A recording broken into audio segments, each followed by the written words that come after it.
The Chicago Bulls the Chicago Bulls find themselves down at halftime, 65-62 to the Brooklyn Nets. We're going to talk about it all and more right after this.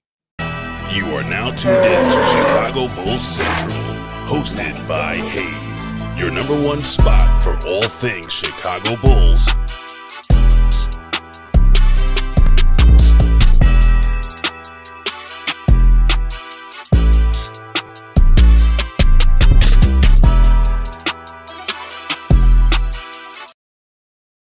What's going on, Bulls fans? Welcome to another halftime hangout for our Chicago Bulls, this time against the Brooklyn Nets. The Chicago Bulls, listen, this has been a back-and-forth game, a game of momentum in this one. Modest Bucilis doesn't have it going. He's 1-3. He's only played 7 minutes in this game. Julian Phillips was first off the bench over Patrick Williams in this, but Kevin Huerter, Trey Jones, and Kobe White, thank God for them. Otherwise, we would have just about no offense today. Shout out for Kobe going 7 of 10 from this game, 15 points. He's been creating by getting to the rim, those type of things. Trey Jones is playing adamantly at point guard, 10 points, 2 steals, 2 assists, 1 rebound in this game, only 1 turnover. Kevin Huerter's playing pretty well, 4 for 7 from the field, 2 of 4 from three-point range. We got 8 points from Patrick Williams off the bench in 11 minutes. But overall, like this is a team that the Bulls they don't seem to have that same connectivity that they've had overall, right? And that could be because of Zach Collins not being in the lineup. They're also now missing Josh Giddey, right? So you have 2 big changes to your lineup just right there, right? And maybe that's the thing. You're still incorporating Nikola Vucevic. He's a very different player than Zach Collins as well. So that could be contributing to it. It's a lot going on right now, right? It's a lot going on with the Chicago Bulls, but I mean, we'll see how the second half shakes out. The Bulls are shooting the ball pretty well, though. 60% from the field right now. Both teams are shooting excellently. The Bulls are shooting 60% from the field. The Nets are shooting 51% from the field. They're shooting 50% from 3. We're shooting 44% from 3, right? So it's like both teams are really hot right now as well. This has been a game of run so far. You look at the Bull in just the second quarter, right? We're just going to look at the second quarter here. The Bulls started off the second quarter in a 7-4 run, right? That lasted from the beginning of the quarter to about 8 minutes and 53 seconds into the quarter. You then had a time period where neither team was really scoring. The Nets went on a 16-5 run that went from 8 minutes and 33 seconds to 5 minutes left in the quarter. Then the Bulls went on a 3-2 run, and then the 16-8 run. The Nets finished off the second quarter with a 5-0 run, right? So that's really, it's a game of runs right now for the Chicago Bulls, and I mean for both teams right now.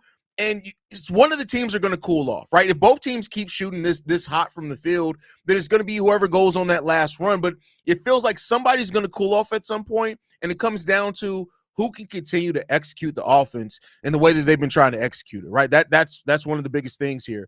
You look at the Brooklyn Nets side of things. Cam Thomas, 15 points already. You got 11 points from Zaire Williams as well. 11 points from Tyrese Martin coming off the bench. And so, the Bulls right now and the Nets are really doing battle. And I said that in the pregame show. Sometimes these matchups that you don't think very highly of end up being some of the more back and forth and competitive games you end up watching. And that's really what we're seeing right now with this Bulls team. I mean, with this game is that this is just a competitive game from 2 teams that are leaving it all out. Both are shooting really, really well from the field as well. And they're trying to figure some things out. So, that's what it comes down to. But you got to get more in rhythm, right? The Bulls shooting 60% from the field right now is really a testament to how efficient they're being, because this offense does not look as connected as what it's looked like. We got 15 assists on 24 made baskets, which is actually a really good ratio, but it doesn't feel the same. This team doesn't have that same kind of oomph that it's had the last couple of weeks, which is weird, right? So, we'll see if that changes at all, but right now it's a weird feel. It's a weird game. Huerter was running in slow motion, sent me. That's funny. Vooch lazy defense. Well, we all know Vooch isn't Zach Collins on defense. That's for damn sure, right? What's up, Haize? Bulls playing good. Yeah, listen, they're shooting the ball effectively. It's the connect. This has been a team that over this stretch, right? And I'm not just talking about the 3-game winning stretch. I'm really talking about since the All-Star break has been playing with a lot of edge, right? A lot of fervor, right? That type of thing. And it doesn't feel like that, even though they're still shooting the ball well, they're rebounding the ball well, they don't have a shit ton of turnovers, but it's just, I don't know, man. It's just a little weird. Shout out to Brian in the building that says I want to watch almost all of that. It's hard. The vibe of this game just feels really weird. We don't want to win this game, Haize. I really hate this day and age of basketball too much. I got fouled. BS really sucks. I mean, it is what it is there. A lot of offensive rebounds for the Nets and second chance points. Bulls also giving them a lot of easy shots. Giddey not being there is showing. I mean, listen, I think that and Zach Collins not being in the starting line, but I think it's the combination of those two things really when you look at it. And I just want to take a look at the second chance points. Give me 1 second. Where are we at?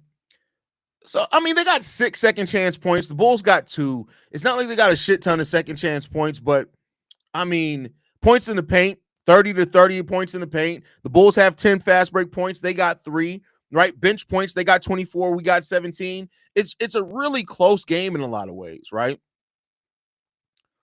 Brooklyn out rebounding us 24 to 15. That's definitely a factor in this for sure. Definitely a factor. Vooch looks terrible. Definitely. Like Vooch is, it is what it is. Bro, I forgot about Jalen Smith. I mean, he was out for a while with injury. Now he's not in the rotation because Vooch is coming back. And it just shows like Billy Donovan just does not know how to really use a big rotation. He has no idea how to use a rotation of bigs. Nobody's shooting hot. It's just that neither team is playing defense, dog. That's still shooting hot, bro. Like you shoot 60%, you're shooting hot from the field. That's just how the percentages work. You're shooting 60%, you're decent. You're more than just decent from the field. I like Trey Jones, but I think I heard one of your voicemail callers say $10 million per year, and that's an overpay. But somewhere around $5 million would be cool. Doubt they keep him though, unless they move Lonzo. Yeah, I mean, unless they move Vooch too, and maybe a team absorbs Vooch's salary, then you have an open roster spot, and then you draft. There's a lot of different permutations that can get you there. I'll say this: Trey Jones, 5 may be a little too low, 10 may be a little too high based off his total season. But if you look at his career, though, 10 million really isn't that bad for what he's done for his career. So, I mean, we'll see what happens there. What was that back pass from Vooch when there was a clear transition in front of you? Again, connectivity. There is no connectivity between this team. Giddey was very underrated in the defensive rebounds. I'm telling y'all. Man, I do not like Vooch. Bro doesn't even go for blocks. He never has to get this dude off my team. They better have some good deals set up because I don't see why they held on to him. Here's what I'll tell you. I'm not even going to front on you, right? The fact that Vooch has been our starting center and he's been primarily healthy his whole time here. But now that we had those games without Vooch and you saw what a player like Zach Collins who just tries on defense, keep in mind, Zach Collins isn't a good defender. Like for his career, he's an active defender, but you don't really look at the results of his defense and like, oh, that's a really good defender. But when you saw just the results of just the activity defensively and how much difference that makes, like Vooch is lurch out there on defense, and he could only play drop coverage. Shout out to Zach Collins, who's not even like a super mobile center, but can do more than just drop coverage. And it really changes the identity of your team defensively when you just have a guy out there that's just giving tons of energy, right? And he's only played 9 minutes today. I would not be surprised if the Bulls are trying to win this game. Zach Collins plays a lot more than 9 minutes in the second half of this game. There was an energy shift, I feel like, when Collins subbed in. My boy Vooch got to sit a little more. I think Jalen could play well with Collins, or Vooch just needs some minutes. I agree with you 100%. There's no point in going for blocks when you can't block. He's either fouls or puts a hand up. But that's it. All you got to do is put a hand up.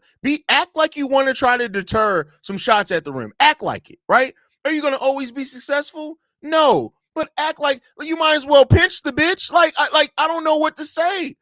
Like it's just that simple. Like Vooch is just. I have been a Vooch defender in some ways. I won't say just a flat out defender of Vooch, but I've been a guy that's looked at Vooch and been like, okay, he does these things well. This is what he does good. I know he's not going to be a good defender, but at least he passes well. He's going to get you a double-double. But now, after not having to see that bullshit, fuck Vooch. I'm sorry. I try to come on here and give the players their respect. Vooch is going to go to another team, and he's probably going to be pretty damn good. But you know what I'm tired of is seeing a player that does. I'm tired of players who don't fucking give effort. That's it. Who don't give effort. You're out there getting paid millions of dollars to play a game. Just give fucking effort, right? That's all you gotta do. Us all, it's so much. You know why Zach Collins looks so much better? Because he gave effort on every play. You can go back and watch the tape. Zach Collins got absolutely cooked in some pick and rolls, but he gave effort. He tried, even when he got cooked in a pick and roll, he tried to recover and still try to find some way to get into play. Nikola Vucevic looks like somebody who gives no shit. Fuck Nikola Vucevic. I'm sorry. I hate to say it, but at this point in time, and getting to see a different center who's not better than Nikola Vucevic, if you look at just the overall impact of the game, Zach Collins is probably not better than Nikola Vucevic. But the effort makes him have a better impact than Nikola Vucevic. I want to see some heart. We've talked about how, you know what? Go back at the beginning of the season when this team wasn't playing with heart, when this team was getting punched in the face and rolling over like a little bitch. Vooch is that identity. Get this motherfucker off the team, man. He gotta go, bro. Like everybody, we've seen everybody else, this same exact core of players. Even Patrick Williams before he went down was giving effort. He's giving effort in this game. Cut the fucking dead weight. Vooch gotta go, yo. He gotta go. It's done. He doesn't fit the identity of this team. He doesn't fit the play style of this team. He doesn't fit what this team is trying to do, what they're trying to go to. Fuck Nikola Vucevic. That's what I got to say. I'm done with it. I'm not defending no more. Vooch gotta go. If you're not gonna at least give effort, sit your ass down. You know what? I hope somebody kicks him in his calf.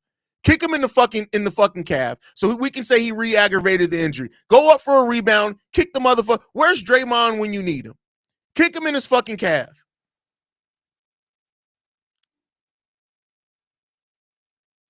It's like no more players who aren't giving effort. I don't even care what their skill level is. I don't want to see, after what we've seen the last 15-ish games, I don't want to see no more lazy players. That's it. Just no more lazy players. You cannot shoot the ball the best. You cannot dribble the best. I don't want to see no more lazy players on this team. No more pillow princes as centers. We don't want to see none of that. Cut the dead weight. Get rid of the bullshit. But anyway, thanks for tuning into my TED Talk. It's just like it's just, if you're not gonna give effort, what the hell are you doing here, bro? Like, seriously, what the hell are you doing, bro? Like, if you don't want to be here, just don't be here.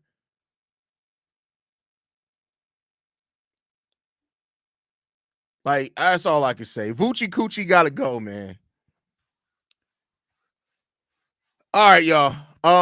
Thanks for tuning in. I'll be back post game show. Love you guys. Go Bulls. See red. Let's see if we can get this dub. I'll be back post. Peace, y'all. This has been a presentation of the Break Media.